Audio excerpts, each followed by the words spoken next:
as a man, there is no easy life. Your life is not about being easy. Your life is not about being happy. Your life is always going to be difficult. All of the pain you feel, all of the sadness you feel, you're supposed to feel as a man, and you have two effective binary choices.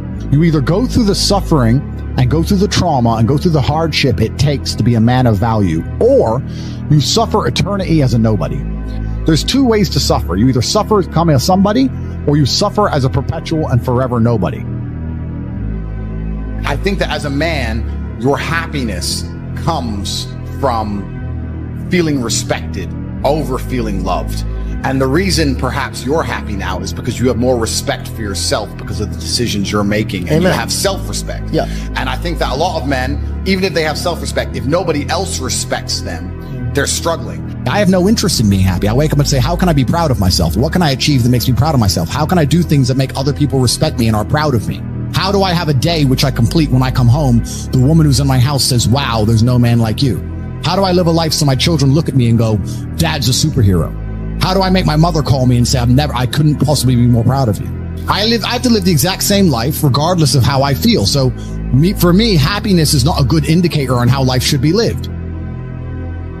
Most of you are not actively building a future. You're not actively trying to build the dream life that you want to have. And then you expect it to just appear. Do you know why? Because when you were born in the middle, your parents put food in the fridge. It just appeared. The heating was just on because it was cold outside. We knew you never had that problem. That's why people at the bottom, we understand intricately. We understand this viscerally. We understand that nothing is going to come to us unless we go out there and get it ourselves. And once you have that, you have endless motivation for all things. That is extremely important. You have to train a fighter, a boxer. Do you want somebody who has poor nutrition and poor sleep, but endless fire inside of them, someone poor, to turn them into Muhammad Ali? Or do you want somebody with a good bed and good food, but lacks fire? Which one do you think is going to become a champion? Which boxers have become champion historically across time? Were they rich men? Were they from middle class incomes? Or were they from the ghetto? Were they from the bottom? It is all a test. It's all a test. You watch me because I perform flawlessly, and I'm not afraid to pay the price. You'd be up here with me if you were brave. When I say brave, and this is a genuine question, when is the last time you made a brave decision?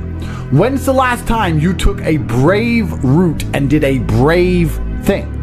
And I want you to actually take a few seconds and ask yourself that question and answer it. Bravery is a muscle like every other one that must be flexed and used to grow. Bravery is extremely important, and Bitcoin's a super easy answer. What's the worst that can happen? You lose your money? Do you think people like us were afraid to buy crypto once we worked it out? Once we were told about Bitcoin at $800, do you think we were afraid to buy it because we might lose money?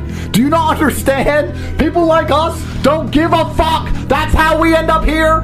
Oh, you're lacking hunger. You're scared to be brave. You're lazy. I don't want to put my $6,000 into Bitcoin. I might lose it. Because you lack bravery. So, if you've done nothing brave that you can mention instantly off the top of your head, then what you need to do is something brave quickly. I'm not quitting. That's called handing the prize to somebody else. There are a certain number of prizes in the universe. There are stars that exist. They're just out there. There's prizes. So the people at the bottom have something that you don't have. It's hunger. You need to now, and this is the actionable, guys, you need to cultivate a lifestyle which is going to endlessly give you fire inside of your heart so that you never struggle with motivation ever again. You need to cultivate that with your social circle. So you need to be around motivated, hungry men. You need to cultivate it with the decisions you make, but you need to sit down and look at your life and say, what's going to make me as motivated as possible? Is it developing an imagination to imagine my dream life? I'm sure it is. Is it having a social circle of people who are always trying to elevate? I'm sure it is. You need to then sit there, look at every facet of your life, analyze it one by one, and develop a lifestyle which is going to give you endless fire, because without it, you are going to lose. You are broken inside. You are lacking a fire inside of you, because once you get that fire, you become invincible. The fire inside of your heart makes you hard to kill, truthfully. It is the fire inside of your heart that makes you uncrushable, the kind of cockroach which survives a nuclear explosion. It is extremely important that you are never in a position where you lack motivation ever again. It is extremely important that you never up an opportunity that is handed to you ever again. And these things are conscious choices you make by changing your lifestyle. There's nothing stopping you from winning besides yourself. I have now given you an actionable. The actionable is for you to design your life around getting endless motivation and fire in all ways. Everything you do needs to be deliberately geared and designed towards giving you motivation and making you feel hunger inside of yourself. Then you must take all of that fire, turn it into positive energy, and exude it out into the universe. If you want it to rain and you don't know what to do a rain dance. Perhaps the rain dance will not make the clouds seed. However, God will be happy that you're taking action as opposed to just sitting still, quietly waiting for rain to appear while being submissive and subservient. No, you have to go out there and do things. God wants to see you take care of what He has given you. Nobody continues to give gifts to the ungrateful. This is absolutely true about life. It's extremely important that you show God that you deserve it. Your discipline will shape your destiny, but it is extremely easy to be disciplined if all you've ever known is struggle. Guys, you as a man should be offended by the fact that my brother and I started miles below you and have surpassed you in every single human metric. That should bother you. But you should also sit there and go, why are they beating me? They started below me. They started the race way back there. And I was so lazy and so stupid, and I took life for granted, and I expected everything to be given to me, that these guys have managed to lap me and surpass me based purely on hunger and grit alone. They had no advantages. All they had was this innate desire to do anything it took. Now is the time. Every single day you need to wake up, take action, and get things done.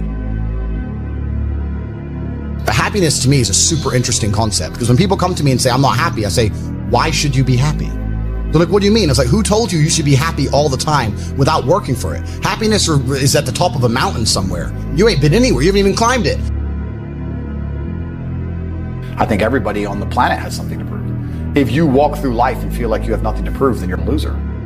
If you wake up each day and go, I don't owe anybody anything, I don't have to prove anything to anybody, then you are a loser, because you are absolutely not incorrect. You must prove yourself to other people. You must prove yourself to your bloodline, as we just discussed. You must prove yourself to God. God hates the lazy. He can't stand them. If He gives you all these genetic dispositions and these natural God-given gifts, if you have 2 arms and 2 legs and you can think, and you're not trying your absolute best, that's the reason you're not lucky. He doesn't like you. He likes the people which show Him the beauty of His own creation. He likes to give somebody building blocks and them to build something amazing. It's the best thing about being a man. You get to build who you are. God loves to see that. Those people, for some reason, seem to be enormously lucky, right? The person who goes, I don't have to prove anything to God. I don't owe all of my ancestors any effort. You know, for 5,000 years, people were dodging saber-toothed tigers and catching the plague and running from Genghis Khan. I don't owe them anything. Don't owe them a thing, because I want to play video games. These people are losers. I wake up every day with something to prove. I have hundreds of millions of dollars. I'm in fantastic shape, 4 times world champion, fighting the Matrix out here by myself. More. I will have to be braver. I must try harder. All I do is prove myself. So when I hear people go, I don't have nothing to prove, then you're a loser. Peasants have never felt like they needed to prove anything, but kings felt like they needed to go and conquer land. Isn't that it's coincidental that the king, who already had it all, felt like he needed to go to some far-flung land and conquer it and take it and prove he's the king. But the peasants, oh, I don't have to prove nothing to nobody. You're a loser then. You're a dummy. I absolutely and utterly, completely have everything to prove to everybody all of the time. That's who I am. I will prove anything to anybody. If I sit and say X, I will prove it. Nobody cares about men being happy. We talk about women being happy. We want children to be happy. If you look at a full-grown man on Christmas morning, he's smiling because his wife is smiling. He's smiling because his children are smiling. Nobody even buys him anything. What do they buy the dad? Socks? Nobody cares about men being happy. So why do you as a man care about you being happy? That's how you're going to fall into these traps. I'm a very content person. I live a fantastic life. I'm not miserable or depressed. I'm not sad ever.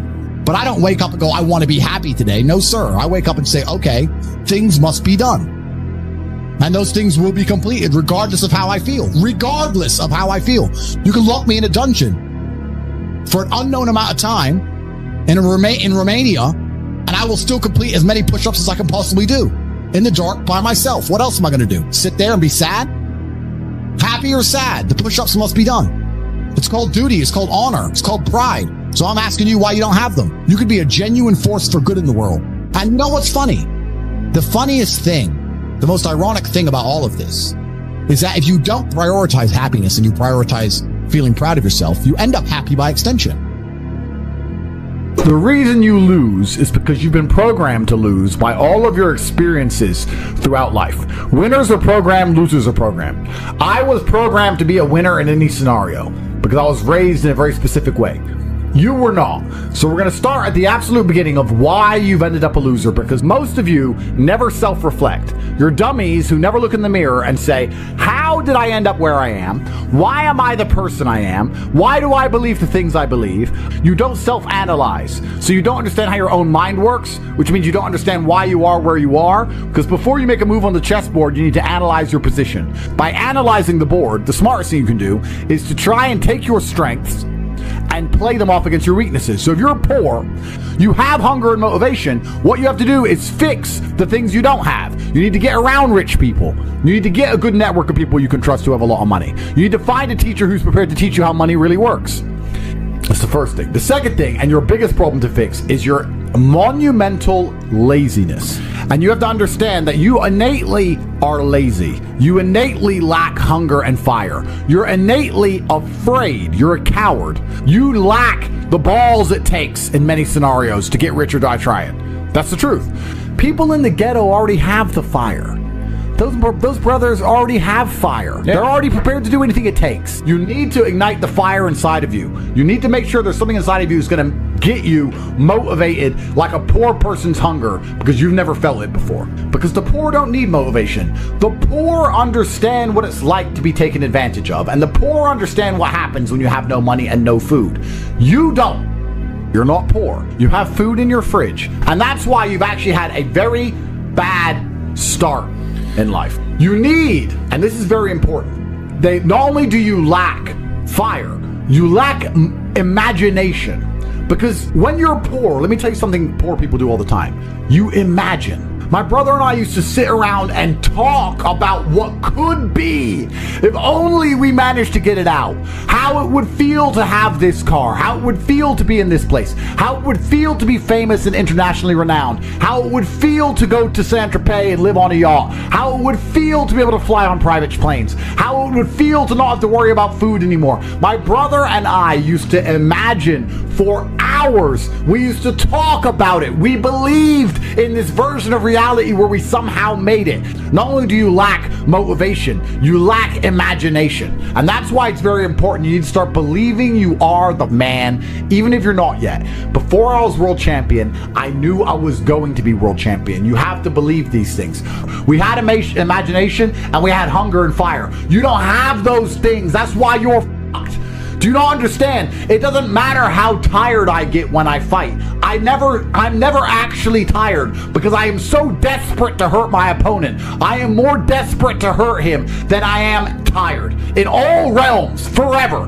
That is the hunger and motivation. That's why boxers start poor. That's why fighters are poor. There's a different mentality they're born with. They imagine being champion. They're prepared to do anything it takes. They have hunger and fire inside of them. There's no middle-class champions. None. So it's extremely important you develop your imagination as well as your fire. And I'm saying this to you because there's a whole bunch of you who don't realize how badly you've failed. You need to start imagining what actual freedom is. You need to start seeing beyond the confines of your comfort. You need to start developing the hunger it's going to take for you to elevate to the highest possible echelons and stop being enslaved by your comfort, because that's what you're enslaved by. It's extremely important. I don't want a woman to ever go through anything bad in her life. I think a man should go through it for her and protect her, because I think that's how she's her best self as a woman. But I think to be your best self as a man is the absolute opposite. And when someone emails me and says, "This has happened to me," I'm like, good. No, what do you mean good? It's terrible. How else are you going to become important? How else are you going to find endless fire to get up and struggle in the face of the competition that's out here in the world? How else you're going to do all that with a nice, cushy life? If any man's honest with himself, Think about the biggest transformative stages in your life. Think about the times you got the most work done. It was a bad part of your life. You were heartbroken, or you lost a house, or broke, or whatever. That's when you did shit. When everything was fine, the mortgage is paid, dinner's on time, it's kind of doop-de-doop-de-doo, little by little, do a little bit of work, do a little bit of relax. But the big events come from trauma. This is it. So it's a cheat code. It's a cheat code to climb the mountain. So when I get a message from whoever and he goes, my wife left me, I'm devastated. I say, I understand. I completely understand how hard it can be to lose a woman that you've given your entire life to. Your future is the result of your daily actions. You're defined by what you do today. Lazy now, loser later. Get to work. Now, what have you done today which is going to positively affect the outcome of your future? When have you sat and imagined your dream life? When have you self-analyzed and self-reflected and tried to work out where you've gone wrong to end up such a mediocre specimen of man? Why can't you go down to the dealer and buy a brand new Lamborghini right now? Why not? Is it a lack of money? Is it a lack of, what is it? Is it only money? Are you afraid if you buy one you'll get robbed? What is stopping you? Have you even thought about any of these things? Has it even crossed your mind? It's extremely important, gentlemen, that you understand the chessboard and understand exactly where you are so you can make changes. If you never make a mark on the world, then you effectively never existed. And when you're gone, nobody will care. And that's very important because you have a duty to your ancestors and you have a duty to God. So you must make a choice. And this is genuine choice for you people at home. Do you want to live in obscurity forever and be invisible and not matter and have an easier life? I would argue that it's not easier because in your heart and in your soul, you're going to feel guilty knowing you could have been something you're not. Or do you want to try your absolute best and struggle and suffer every day of your life paying the rent for all of the amazing things around you? We pay endless rent. We pay rent for our bodies. We pay rent for our relationships. We pay rent to keep our kids. We pay rent to keep our business. We pay rent to keep our freedom. Every single day is work to pay the rent. It's absolutely never ending, and you have to make that choice. So if you have a pen and paper in front of you, you need to decide. Do you want to be invisible with a lower rent bill, or do you want to be important and work hard and suffer to make sure that the rent is paid? It's a choice you must make, and it's binary, and you must be extremely dedicated towards the decision you finally make. You shouldn't wake up and say, how happy am I today? How does that affect how I act? That's not how I operate. I wake up and say, what must be done? What will allow me to be proud of myself? What will allow me to achieve? And those things will be done regardless of how I feel. And that's how the most successful people on earth all operate. The most successful people on earth don't only do things because they feel happy about doing them. I refuse to accept that there are people out there who cannot become happy, contented individuals. I refuse to accept we live in a world where God has created people who, no matter how hard they work and how good their life becomes, can't be happy. I don't accept that. I accept that the universe is a very giving place and that God loves all of us. And if you try your best and you work hard, you can become a better person. The beauty of life as a man is to be great. So you have to sit here and ask yourself, do you want to be a happy loser that's insignificant? Nobody knows you exist. Women don't respect you. Men don't respect you. Nobody cares if you live or die, but you get to smile all the time. Or do you want to be one of the most important people on the planet with a little bit of stress?